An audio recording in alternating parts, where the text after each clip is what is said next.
to another exchange you had with Senator Cornyn. You've had a lot of great exchanges with Senator Cornyn. You also said in response to a question about institutional racism, there is not an institution in this country that isn't suffering from institutional racism. There's not an institution in this country.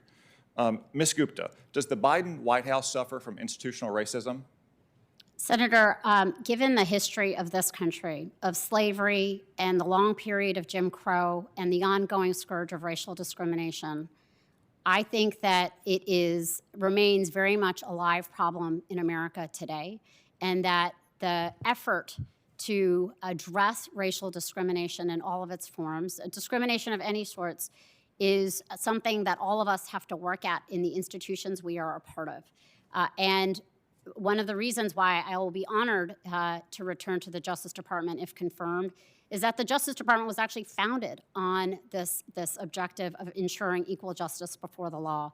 And the laws that Congress has enacted through the sacrifice and loss of life of Black Americans and Americans writ large, that is a kind of core function of the Justice Department, is to enforce our federal civil rights laws and to fight discrimination where it happens for all Americans. So I'll just have the record reflect. I asked you simply, does the Biden White House suffer from institutional racism, and you didn't want to respond. My time is up here. I'll just say that I don't think you harbor racial bias towards any racial group, or that you believe the Biden White House suffers from institutional racism.